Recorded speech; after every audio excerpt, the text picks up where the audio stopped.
Bueno, vamos a continuar el temario. El día de hoy toca ver síndrome de insuficiencia respiratoria aguda, SIDA, SIDA rara, síndrome de distrés respiratorio agudo, como lo quieran mencionar. Igual me presento para los votantes que no hemos coincidido. Yo soy el doctor Ramón Alvarado, soy alumno de terapia intensiva. En cuanto a la agenda, hoy solo vamos a ver generalidad, vamos a ver definición, epidemiología, la fisiopatología, los criterios diagnósticos del SIDA. Pasando un poco la historia, antecedentes, fue descrito como tal por primera vez el SIDA, o con este nombre o con estas características, ya nombrándolo como una entidad, una enfermedad, el 12 de agosto de 1967. Fue por el doctor Thomas L. Petty, un distinguido neumólogo, que es el que está en aquella fotografía en un saco negro, y el doctor David Harlow, que él ya lo había escrito previamente en neonatos o había dado indicios de esto, ¿no? La primera descripción fue una serie de 12 enfermos que presentaban insuficiencia respiratoria aguda, cianosis resistente a tratamiento con oxígeno, disminución de la distensión pulmonar e infiltrados difusos en la radiografía de tórax. Esta fue la primera intervención que se hizo. Posterior, en el 88, Murray estableció una escala que incluyó la oxigenación, los niveles de PIB, distensidad del sistema respiratorio y extensión de los infiltrados pulmonares evaluados por cuadrantes en una placa simple de tórax. En el 94, Bernard se hizo una conferencia del Consenso Americano Europeo que estableció una definición basada en 3 criterios que incluían la radiografía de tórax, el índice de oxigenación, lo que es la PAG que conocemos nosotros, y la exclusión de insuficiencia cardíaca como causante de congestión o edema pulmonar. Le quedaron los siguientes criterios, pues que básicamente es lo que ya se ha visto o ha ido evolucionando a partir de este consenso hasta la fecha, que es la presión aguda de infiltrados pulmonares en una placa de tórax. Aquí consideran la presión de cuña de la arteria pulmonar menor de 19 milímetros de mercurio. Esto se retiró posterior porque pues la invasión, o para poder medir esto, pues ya no era viable, ¿no? Relación la PAF que estuviera menor de 300, y el criterio de SIDA abajo de 200, abajo de 300 lo consideraban como una lesión pulmonar aguda solamente. Posterior a esto es otra revisión en 2012, que fue lo que vamos a ver un poco más adelante para los criterios de Berlín. Es un consenso y se trató de ajustar estos criterios que hasta la fecha pues son los que han estado vigentes. En cuanto a pasar a definición, a cómo es que se va a definir el SIDA, aquí traje 2 definiciones. Son de la misma revista de Lancet. El que está del lado izquierdo es una publicación hecha en el 2016, igual de la revista Lancet. Y el de la derecha de ustedes es otra definición igual de la revista Lancet, publicada en el 2021. Aquí ya se amplió un poquito más en cuanto a que contemplaba un poquito más lo de COVID. En el 2016, pues, ¿cómo lo definieron ellos? Una forma de edema pulmonar no cardiogénico debido a una lesión alveolar secundaria, un proceso inflamatorio que puede ser de origen pulmonar o sistémico, y este síndrome se va a caracterizar por hipoxemia aguda, por infiltrados pulmonares bilaterales en una placa simple de tórax que no se den en su totalidad a una falla cardíaca. Ya posterior, como lo resumieron simplemente ellos en el 2021 ya, que va a ser el niño agudo de hipoxemia, edema pulmonar bilateral debido a la excesiva permeabilidad alveolo capilar. Si fijan, los autores pues también fueron diferentes en estas 2 publicaciones, 2 artículos de revisión de Lancet. En el 2016 fue Sweeney y en el 2021 fue Gatineau, uno de los principales colaboradores de este artículo de revisión, ¿no? Tampoco eso varía un poco más la definición de ellas, pues todos concluyen, todos los demás artículos de revisión. Hubo un auge en cuanto a la publicación de artículos de revisión para revisar este tema. Fue del 2016 para la fecha. Posterior a eso solamente eran artículos comparativos de tratamiento, nada más. Del New England, por ejemplo, es del 2017, y previo a ese está uno del 98. Entonces no había tanta información como para hacer ya el consenso o tratar de abordar la enfermedad como tal. En cuanto a la epidemiología, realmente casi toda la bibliografía se va a basar en un artículo publicado en el 2016, que es el Longside, que es el mayor estudio en cuanto a epidemiología que se ha publicado para SIDA, ¿no? Vamos a ver que una incidencia de 10 a 86 casos por 100.000 habitantes, con mayor prevalencia en Australia y en Estados Unidos. En el 2016, que es el que lo comento, el Longside, fue un estudio en pacientes de 459 unidades de cuidados intensivos en 50 países, Aquí se informó que el 10% de los pacientes en la UCI y el 23% de los pacientes que tenían ventilación mecánica iban a cumplir los criterios de SDRA o SIDA, con una mortalidad hospitalaria del 35 hasta el 45%, e incluso los pacientes con SIDA que se resolvió rápidamente tuvieron una mortalidad hasta el 31%. Los hombres pueden ser un poco más propensos al desarrollo de SIDA. Hay un menor riesgo de desarrollo en personas de raza negra, pero ellos, los que lo desarrollan, con una mayor mortalidad, inclusive en hispanos, ¿no? Que pues eso nos incluye en nuestra población. ¿Qué otros factores de riesgo están o se han encontrado ligados al desarrollo del SDRA? El tabaquismo, el alcoholismo, la hipoluminemia, el vivir en una ciudad contaminada, no tanto a lo mejor aquí en Guadalajara o Ciudad de México, pues sí, ¿no? Allá sí está mayor la contaminación y es un factor de riesgo para desarrollar el uso de quimioterapia en los últimos 6 meses, y el reconocimiento también hay que destacar que es bajo, pues, pese a que están los criterios y se ha tratado de definir o simplificar estos, el reconocimiento clínico del SDRA es bajo, un 51% en casos leves y solo el 79% en casos severos. Esto en personal entrenado, tanto en pacientes ya sea en un piso de hospitalización o en urgencias o en una UCI. Eso es lo que se comenta de manera general. Otro estudio en el que ven las etiologías más comunes, pues esto tiene que ir encaminado hacia tu terapia, ¿no? A lo mejor aquí vamos a seguir siendo neumonía, más que nuestra gente va a ser algo diferente, ¿no? Pero concluyen al final de cuentas que la neumonía va a ser la causa prevalente, secundario va a ser una sepsis, puede ser de origen pulmonar y por broncoaspiración. Estas van a ser las 3 etiologías más frecuentes que nos van a desarrollar el SIDA. También hay otra forma en la que podemos como clasificar el SIDA: uno directo, indirecto, primario, secundario. El directo primario, ¿cuál va a ser? Una neumonía, una aspiración, una contusión pulmonar, una lesión por inhalación o ahogamiento.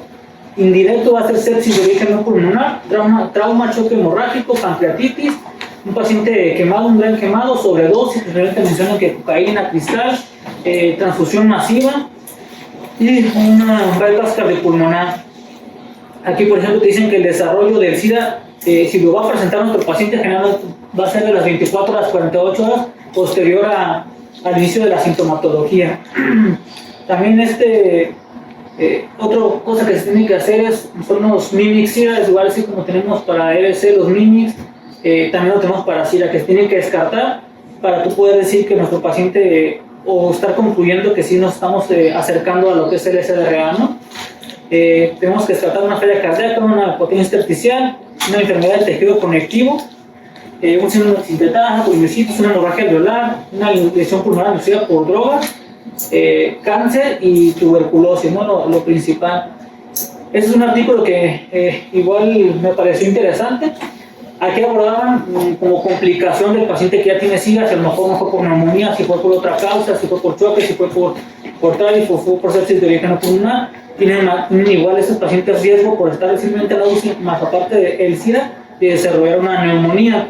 Aquí comparaban las neumonías simples o no más adquiridas en UCI y las neumonías en los pacientes con SIDA.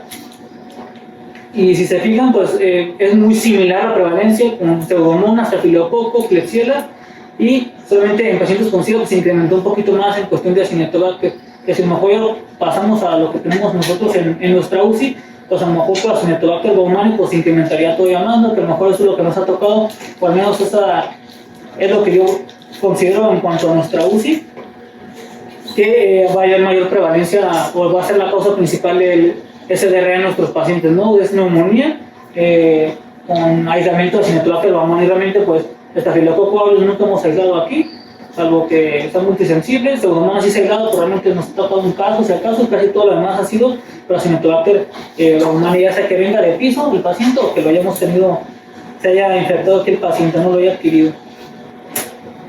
Hay otros factores genéticos que también se han estudiado que podrían predisponer al desarrollo del SDRA. Lo han dividido, los he tratado de simplificar en factores genéticos que van a asociarse a la inflamación, al daño endotelial, a la respuesta al patógeno y a la misma estructura pulmonar. Igual esto lo han visto no solamente de forma pues más en investigación, no tanto algo clínico que nosotros podamos llegar a aplicar. Pues la inflamación va más encaminado a nuestra respuesta, ¿no? Precisamente interleucina 6, interleucina 1B. En cuanto al daño arterial, principalmente el receptor de angiotensina, el respuesta al patógeno, son marcadores que se han tratado de pedir para ver si nosotros vamos a desarrollar, ¿no? Todo va a variar en cuanto a genotipo, fenotipo, raza, el ambiente, a la lesión y al tratamiento que nosotros vamos a instaurar. Esto pues más que nada para investigación, aún sin concluir nada concreto todavía.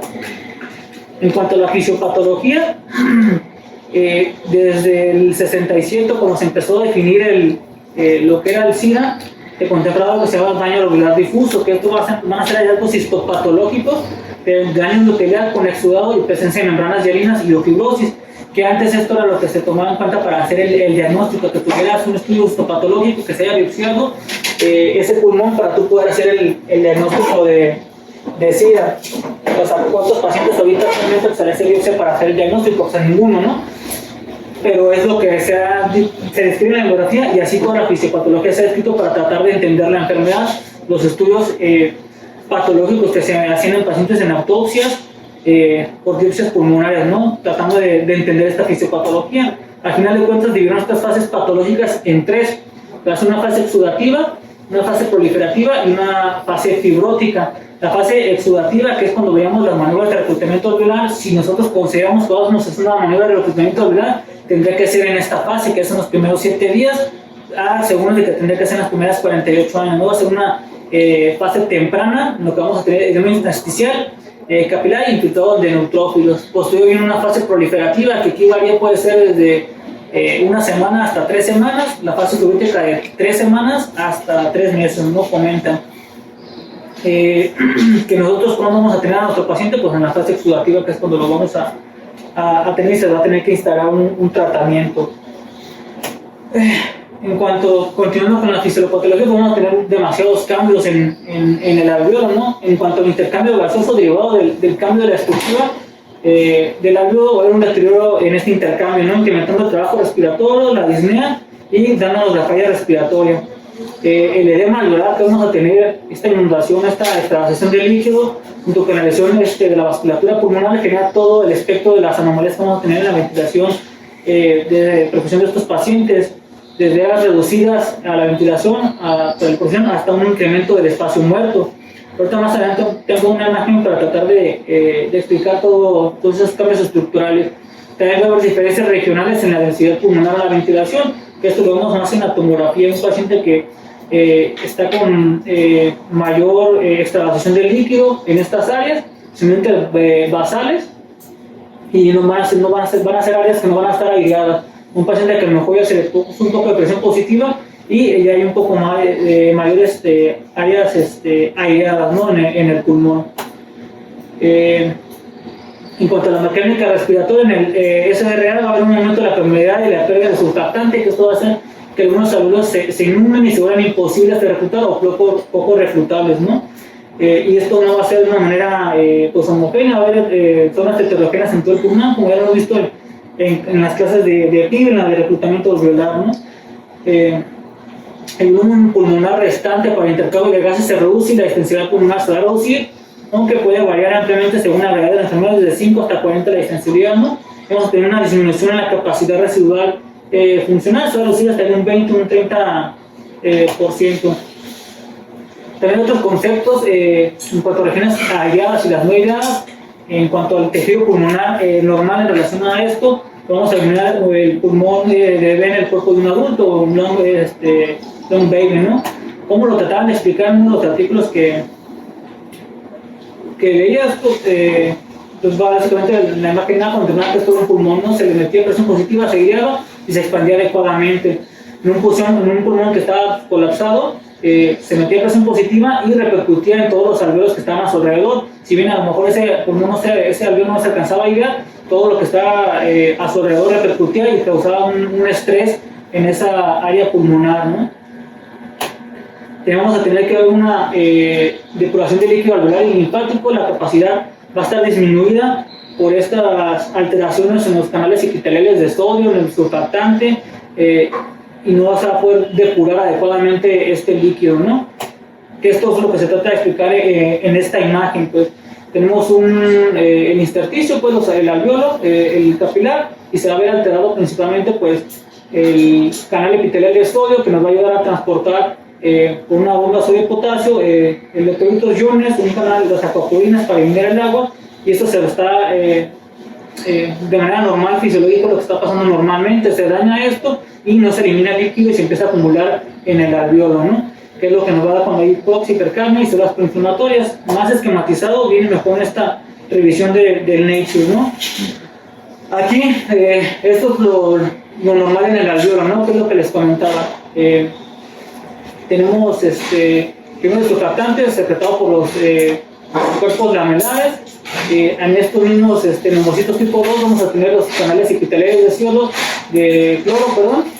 Sí, perdón, los canales epiteliales de sodio, que van a ayudar al intercambio de sodio y potasio a través de nuestras bombas, ¿no? Vamos a tener macrófagos que van a estar en el alveolo, que nos van a ayudar a la defensa, pero están ahí de manera normal, ¿no? Vamos a tener las células endoteliales que nos van a regular la entrada del líquido intersticio a través de este espacio transvascular, que normalmente hay aquí en el capilar polimorfos nucleares, células glóbulos rojos, que esto realmente no va a pasar al alveolo, va a estar aquí circulando y se va a expulsar al intersticio y se va a reabsorber, ¿no?, por los canales linfáticos de manera fisiológica. Tenemos que tener que las uniones epiteliales pues, van a estar por estas son las ocludinas, que van a funcionar de barrera, que regulan el movimiento del líquido y iones, que es lo que van a hacer principalmente los canales epiteliales de sodio. En estas uniones tenemos a tener que las ocludinas van a dar soporte a las zona ocludinas y pues van a dar toda esta arquitectura al alveolo para mantenerse unido y que no haya extravasación de líquido. Como tenemos un factor agresivo, en este caso puede ser una bacteria, un virus, un hongo, ya sea la lesión directa o indirecta que esté causando este daño, que en este caso aquellos que mantienen como una bacteria o un virus, ¿no?, van a lesionar el neumocito tipo 2, por lo tanto ya no va a estar funcionando este canal epitelial de sodio, la bomba sodio-potasio, no va a haber extravasación del líquido, no va a estar eliminando ese líquido que se producía normalmente en el alveolo. Los polimorfos nucleares que normalmente estaban en el capilar, va a haber una disrupción igual de esta barrera y van a empezar a extravasar este líquido, van a causar una mayor respuesta inflamatoria, va a llegar este polimorfo nuclear al alveolo cuando hay una respuesta a a cualquier bacteria, virus, hongo, nuestro agresor. Se van a generar, va a haber atracción de polimorfos nucleares, quimiosinas, se van a generar especies reactivas de oxígeno y va a haber atracción de neutrófilos, que es lo que va a haber hay interferón beta, y estos se van a empezar a agregar. Se empieza la hemoglobina, que normalmente no pasaba de los capilares, se empieza a pasar al alveolo y se empieza a dañar igual la mitocondria, hay disrupción del endotelio, se deposita fibrina en el alveolo y se van a formar las membranas hialinas. Esto es lo que va a pasar en nuestra fase exudativa en el alveolo. ¿Sale? Que esto es lo que vamos a ver producción en nuestra imagen, los infiltrados bilaterales, lo que vamos a ver en la radiografía, en ultrasonido de las líneas B. Posterior vamos a tener una fase de reparación o una fase de fibrosis que va a ser nuestra etapa final, ¿no? Posterior a esto, pues básicamente aquí lo que esquematizan es toda la reparación que se van a secretar por factores de crecimiento. Un factor de crecimiento activador de plaquetas que es el SDF1, que activa metaloproteínas, proteínas 14, y esto lo que va a buscar reparar el neumocito tipo 2 para que empiece a funcionar otra vez nuestro canal epitelial de sodio y se empiece a eliminar este líquido que está acumulado en el alveolo. Pero va a haber también depósito de colágeno, que nosotros, lo que al final nos va a dar nuestros fibrosis, ¿no? Eso de manera general de la fisiopatología en nuestras tres fases clásicas de patología que se han descrito por autopsia, ¿no? En otro artículo lo tratan de describir de otras 4 maneras en base a nuestra patología. Un daño epitelial cuando es causado por una neumonía, cuando es por nuestro daño por el ventilador, se daña más la matriz extracelular, y cuando es por sepsis, igual daño endotelial, ¿no? Que esta puede ser de la mano, la A y la C. Y en la D, cuando es por COVID. Aquí en COVID no hay tanto una extravasación de líquidos, sino se comenta que hay más trombosis a nivel del capilar, que es el motivo por el que va a haber nuestro CDRA, ¿no? No tanto por la extravasación de líquido que hay en los alveolos. Pasando a los criterios diagnósticos, primero el primer consenso que se pone en el 94, ¿no? En ausencia de tejido o un diagnóstico biológico, todo lo que les comentaba, las 3 etapas patológicas en un inicio, pues esas etapas patológicas pues no ven que no es viable hacer una biopsia a todos los pacientes que tienen SDRA, pero sí, como decir, lo puntualizan que tiene que tener inicio agudo de los síntomas con una PAFI de 300 o menos, que sería como una lesión pulmonar aguda. Abajo de 200 ya lo ponen ellos como un SIDA o una SDRA, con una clasificación bilateral de una radiografía de tórax y presión de oclusión pulmonar de 18 metros de mercurio o menos, sin evidencia de aumento de la presión de la aurícula izquierda. Esto igual, cuando se hicieron los criterios de Berlín, tuvieron que no era muy viable hacer todos estos criterios para hacer el diagnóstico del SDRA.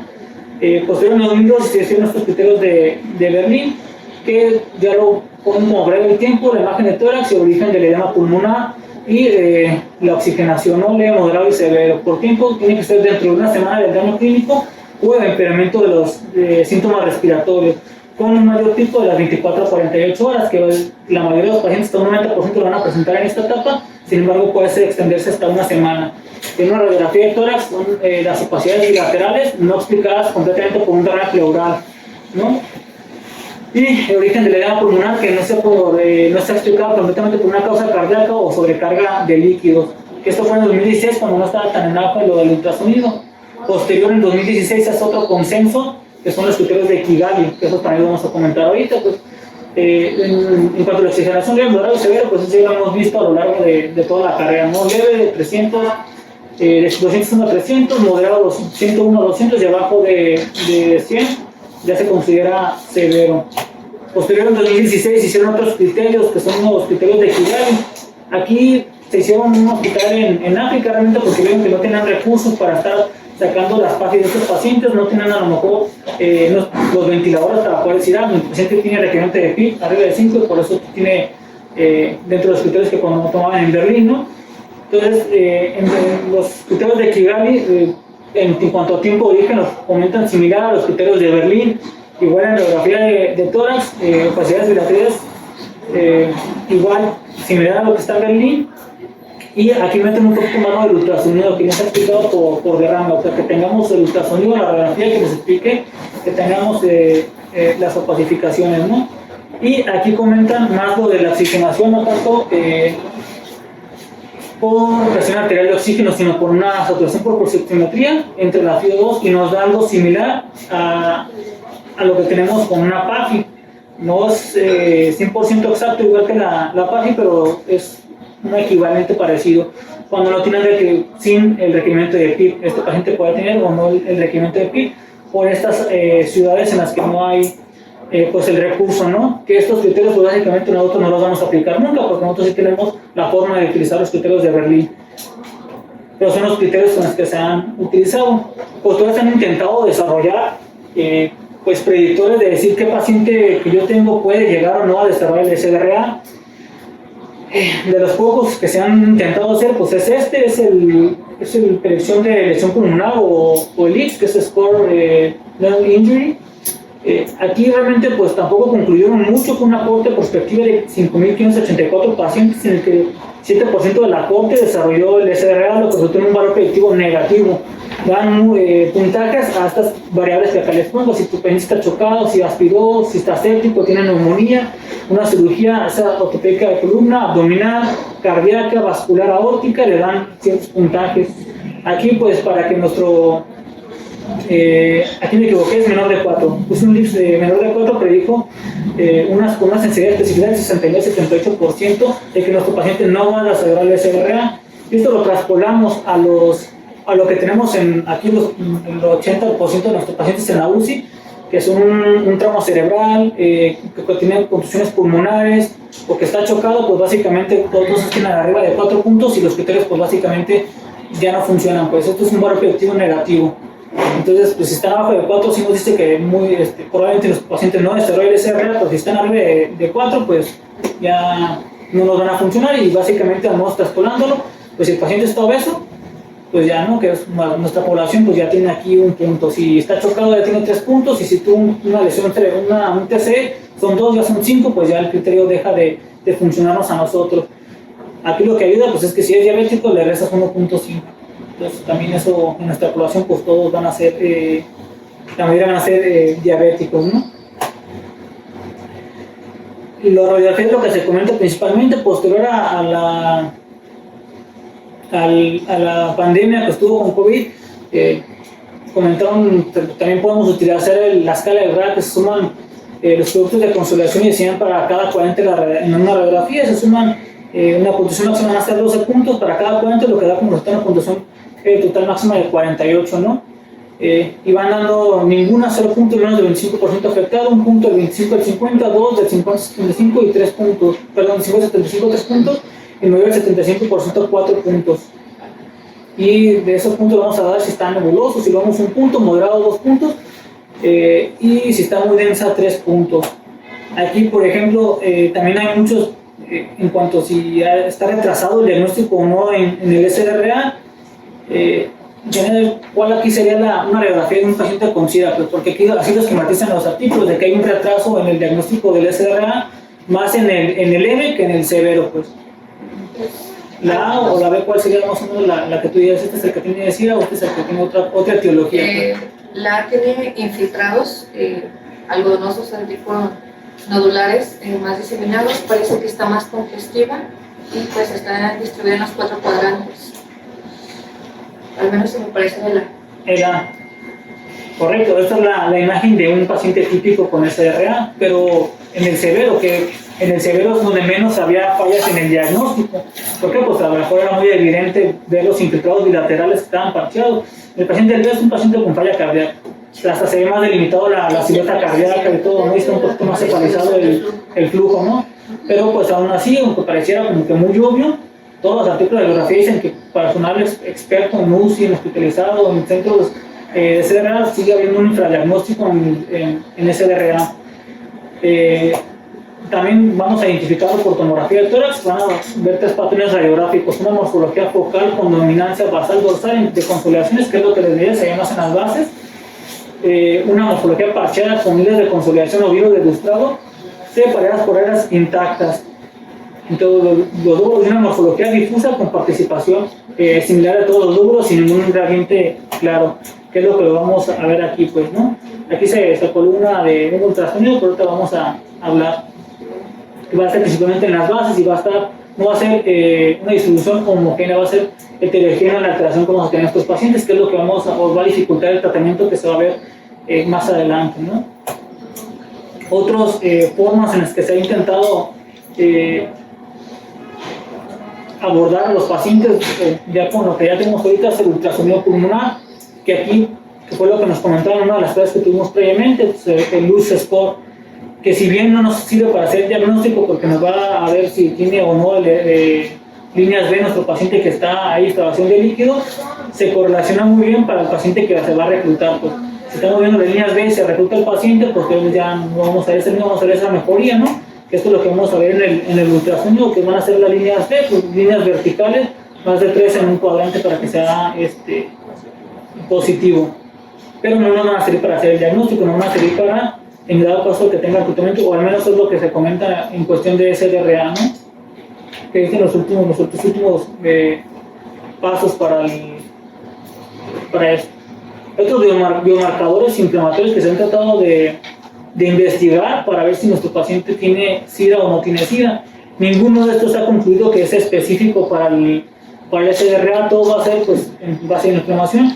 Y no, derivado de esto, pues, como tiene múltiples etiologías el desarrollo del SDRA, pues no se puede concluir si es por el SDRA o es por sepsis, o es por la neumonía, o es por la Acinetobacter baumannii, o es por la pseudomonas, o es por otros factores que tenga el paciente que no se deben estos marcadores, ¿no?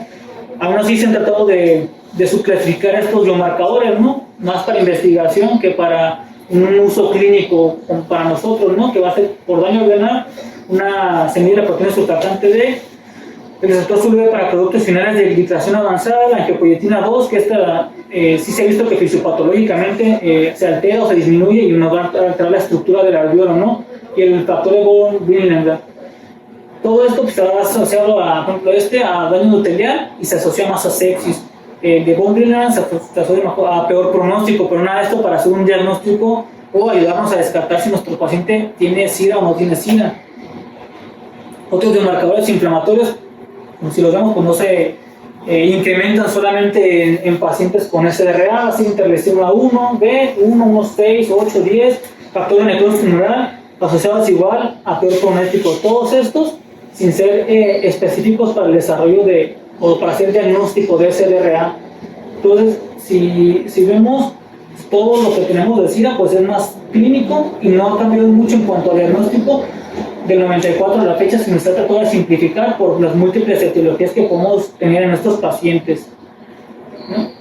Y eso sería todo en cuanto a generalidades. Si tienen algún comentario, el tratamiento se va a ver en otra clase. No, de lo que comentaste, pues nomás para complementarlo, también de lo que se haya visto, ¿no? Que cuando han hecho estudios poblacionales, pues como siempre, ¿no? Los latinos y los afroamericanos pues son más propensos a desarrollar el SIDA que los caucásicos. No habían encontrado por qué, ¿no? Una de las cosas que se había investigado, pues, o que se tiene como un punto de investigación, es mutaciones en el gen que codifica la plasma angiopoyetina 2, que es los variantes esos son los que se han medio ahí asociado a mayor propensión a desarrollar el SIDA. Básicamente pues es por la pérdida, ¿no? de la permeabilidad, ¿no? del endotelio. Ahora también otra cosa que estaba viendo era que nos falta mucho entender, pues, por qué algunos pacientes bajo los mismos estímulos desarrollan SIDA y otros no.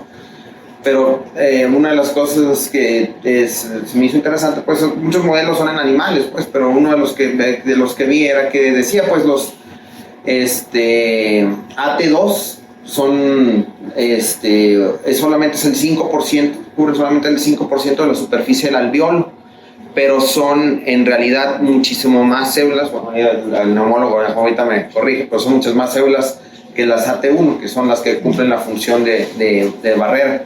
Entonces, al contrario de otros órganos, donde la reposición, la forma de reparar células dañadas es más rápida, como el intestino, médula ósea, todo eso, aquí en el epitelio respiratorio, las AT2 tienden bajo ciertos estímulos transformarse en células pluripotenciales, o sea, células madre, y transformarse en AT1, pero ese periodo de tiempo pues es tardado, pues, y es lo que te condiciona que esa lesión pues dure más tiempo, esa lesión inflamatoria, que en otros órganos. Y nada más también para comentar que estaba viendo que el Critical Care sacó una guía en el 2021, y una de las cosas que también me llamaron la atención es, ellos recomendaban, ¿verdad? Tiene una evidencia baja, ¿no? Pero ellos recomiendan que cuando tengas duda, pues no dudes en utilizar el BNP, pues, como una forma de ayudarte. No pues tanto de lo que se tiene que descartar, porque pues eso va encaminado, ¿no? Pues nuestra teología, lo que estoy sospechando, pero tienes que descartar todo eso, pues además pues, tienes que pedir tu radiología, tu electrocardiograma, un BNP, para descartar las causas, los mimics, ¿no? Del SDRA, pues. Pues es lo que tienes que descartar primeramente, ¿no? Que no sea falla cardíaca, que no sea sobrecarga de volumen, para tú decir que es SDRA, ¿no? Pero sí, todo eso se tiene que pedir, pues, en el abordaje. Y a lo mejor algo que no tenemos aquí, pero que también pues, puede ser utilidad, ¿no? Ya que la neumonía es una de las causas importantes, sobre todo la neumonía bacteriana, pues los antígenos urinarios, por ejemplo, para legionela y para neumococo ámbar, si los tienes, pues. Daniel, ¿el difuso es sinónimo de SDRA? No, hay unos que al principio te decían que sí, pues, Es lo que te comentaban en las primeras autopsias que se hacían, ¿no? Inclusive de las 3 etapas fisiopatológicas te dicen que no todos van a estar presentes cuando se hace la biopsia, pues igual el daño alveolar difuso, de hecho te dice que hasta un 50% de los pacientes van a tener ese daño alveolar difuso descrito como tal en las primeras biopsias y posterior, no.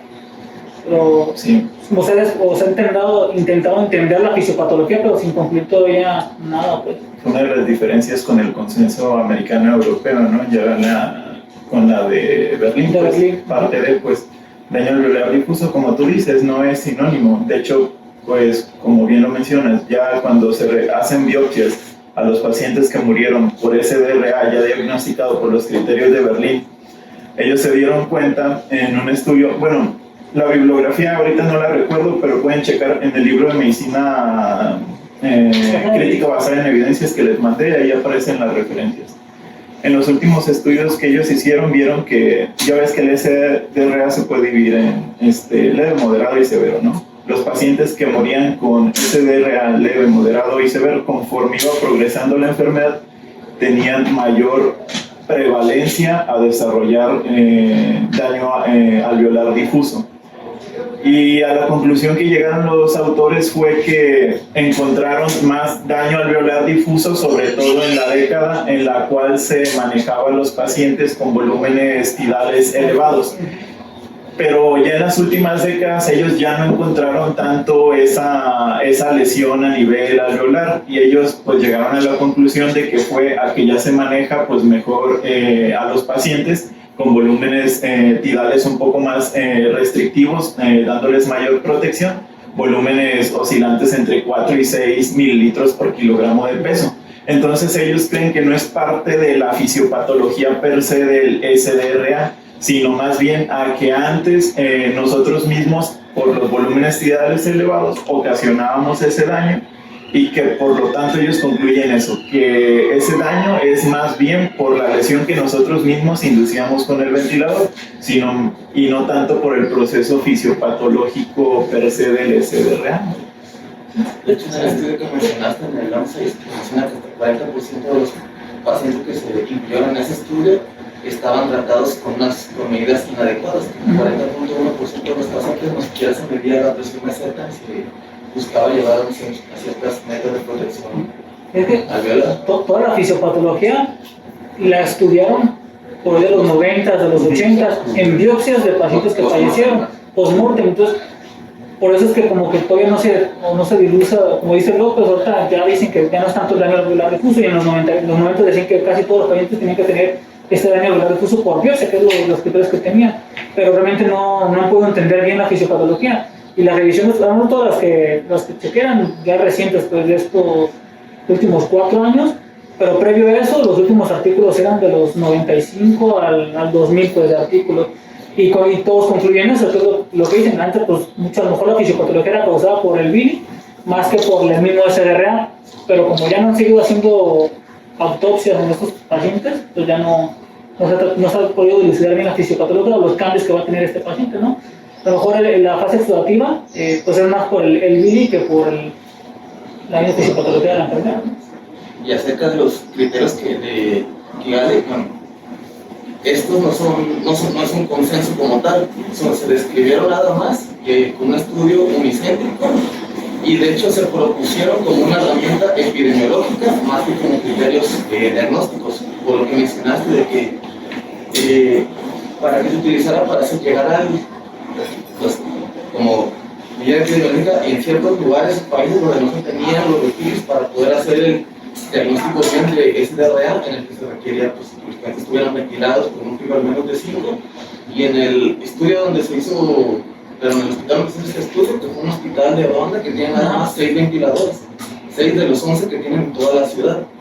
Entonces no son como criterios diagnósticos, no están validados como tal, y no los deberíamos de utilizar para hacer el diagnóstico de SDRA en nuestro medio o en cualquier otro medio que se cuenta que no es para hacer el diagnóstico de SDRA. Y el único estudio que vi que trataba de hacer como una validación fue uno de la Ciudad de México, que también fue un estudio que tiene con 34 pacientes, que tampoco tiene un valor pues, adecuado para poder validar ese estudio. Entonces, es más una herramienta que vemos que criterios diagnósticos no lo deberíamos utilizar para hacer el diagnóstico de SDRA, aunque lo que sí utilizaron ellos, que sí se puede traspolar a nuestro medio, es el uso del ultrasonido en lugar de una radiografía, de una tomografía, para poder pues, evaluar el edema pulmonar. Y acerca de los biomarcadores que mencionaste, bueno, yo leí que se están utilizando más para hacer clasificación en fenotipos. Los fenotipos que se han descrito recientemente de SDRA, que son dos, que es fenotipo reactivo o fenotipo tipo 1 y fenotipo hiperinflamatorio o fenotipo tipo 2, que son las nuevas líneas de investigación que se están haciendo para el abordaje y para el tratamiento de SDRA, que eso de tratamiento lo vamos a ver más adelante. Más que como para ver que el paciente tiene más riesgo de desarrollar SDRA, es como para pues, hacer esta investigación. ¿Qué es el gradiente alveolar arterial?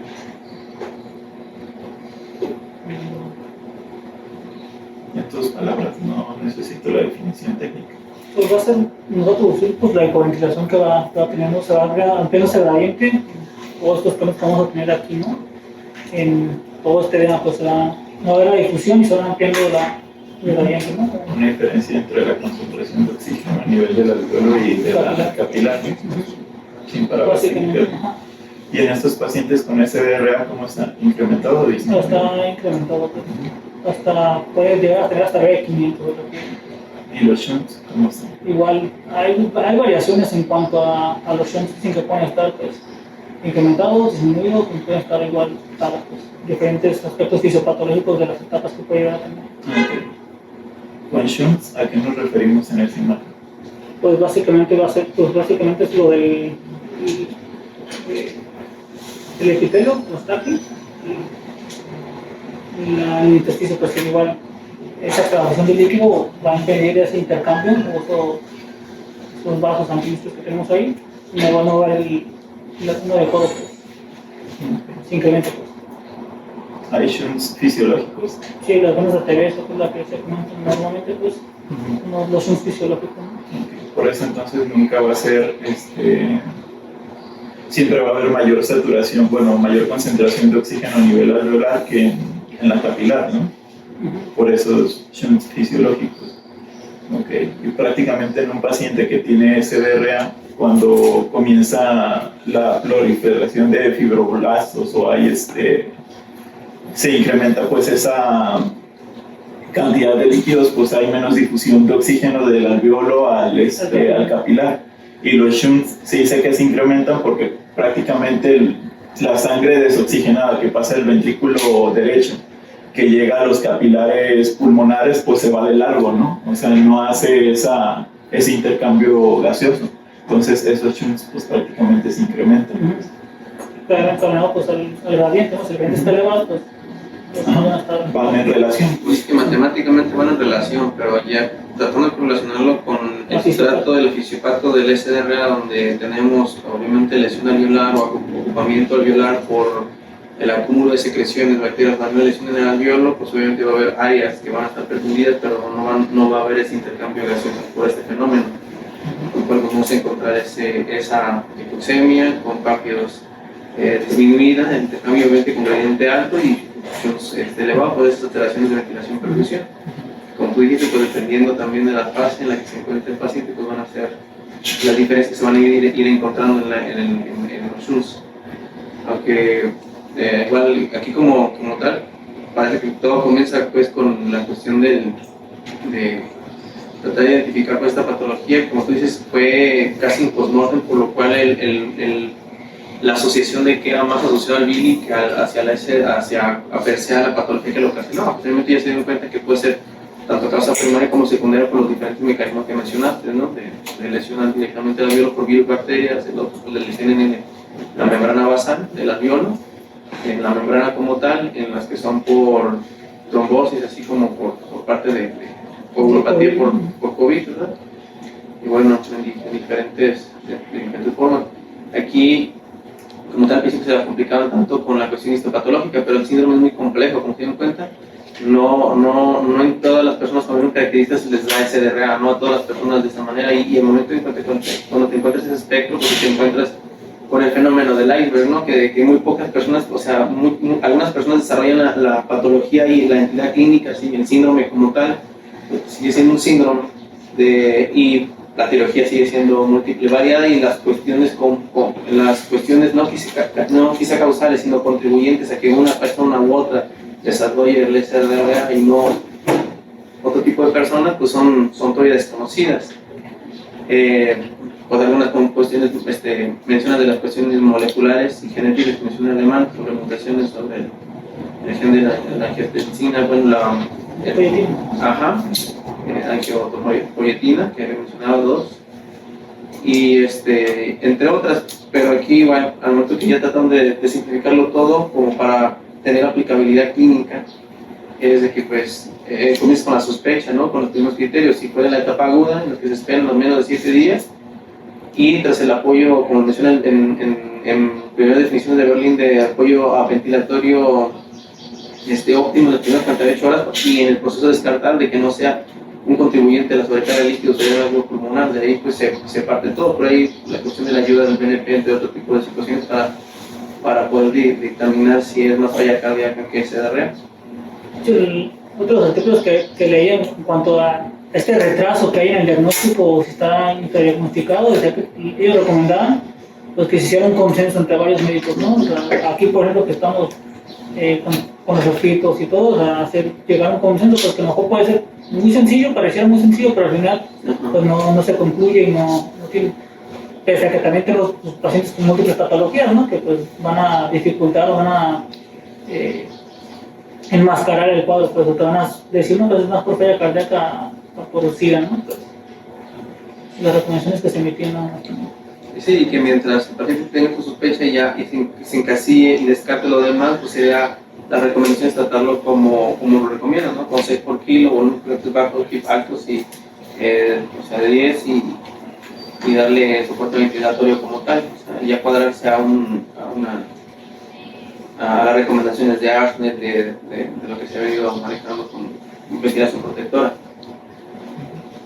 Por ejemplo, el caso en el que se puede, por ejemplo, ejemplificar ahorita es el paciente que menciona el 8, la gente que ya con pancreatitis, que la misma pancreatitis per se es una causa secundaria de SIDA, y que vino con una reanimación bastante pues generosa desde que se trató en la 14 hacia con nosotros. Dejamos que ya reanimado desde 72 horas, que nos desarrolle pues alteración de la PAFIO2, aumento del gradiente y los problemas ventilatorios, y que al momento de llegar pues la labor aquí es o sea, realmente valorar si este paciente tiene SIDA para manejarlo y apoyarlo ventilatoria como tal, eliminando el BIDI y las asociaciones que ya se encontró todo post-mortem, o es asociado a la sobrecarga. Igual este paciente de hace 5 años para acá apenas se puso atención, pero ya tiene su factor de riesgo cardiovascular. Igual, la cuestión de insuficiencia cardíaca, aunque también es diagnóstico clínico, como lo sabemos, hay la importancia de, pues, en este periodo de evaluación, buscar los elementos adecuados para poder discernir pues, cómo se va a llevar lo ventilatorio en este paciente. Ahí en este último punto tocaron algo muy importante, ¿no? Cuando uno se pone a leer falla cardíaca, todos ven diabetes, todos diabetes. Y simplemente vamos a montar un texto que sea falla cardíaca y diabetes, falla cardíaca hipertensión y diabetes, falla cardíaca e insuficiencia renal, diabetes, pancreatitis, SDRA. De la forma que sea, al final de cuentas la ventilación mecánica va casi enfocada a tener ciertos parámetros de seguridad para el pulmón y el cardio.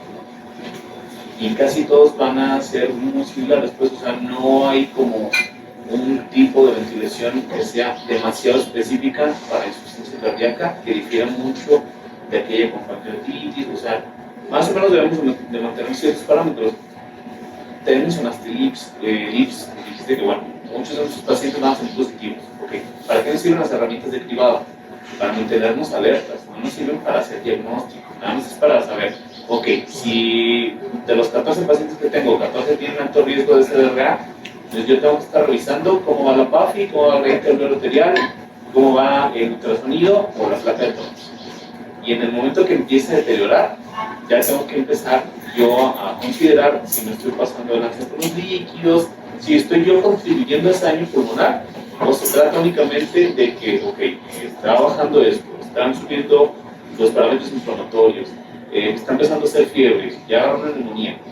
Esta neumonía tiene todo el derecho a dar una insuficiencia respiratoria, tipo 11, que probablemente no acabe de cumplir todos los criterios de diagnóstico para un SDRA, pero ya tiene alto riesgo, ya tiene una neumonía, que es de las patologías más frecuentemente asociadas.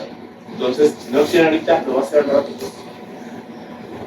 Igual, los parámetros de ventilación no van a cambiar tanto como para decir, ah, ok, es que en este momento tengo que cambiar mi chip y tengo que hacer una ventilación que va a ser muy específica para ese SDRA, porque difícilmente lo vamos a encontrar en tal escenario.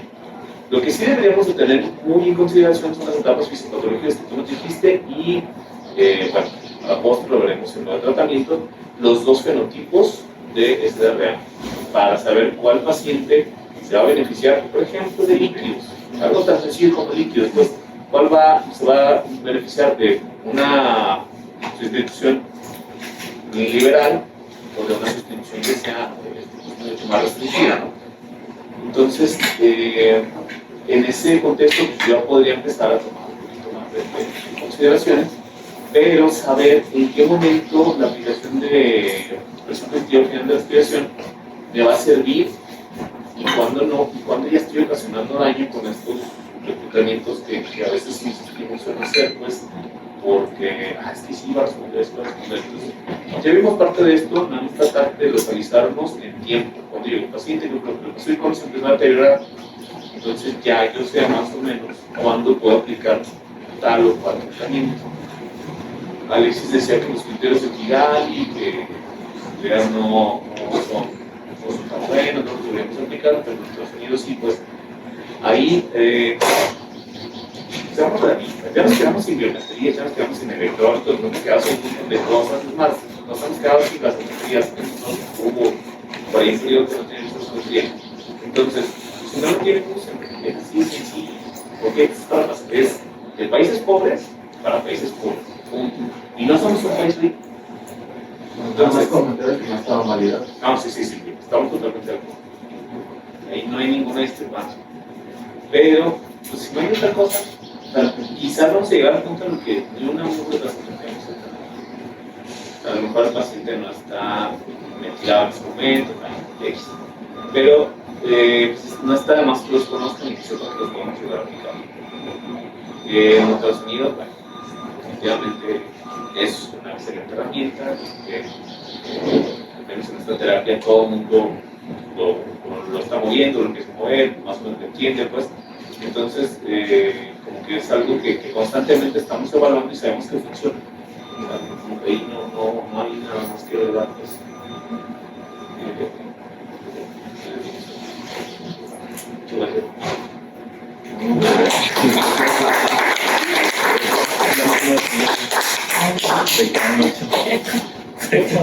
No lo voy a comprar. Ay, qué bonito eso.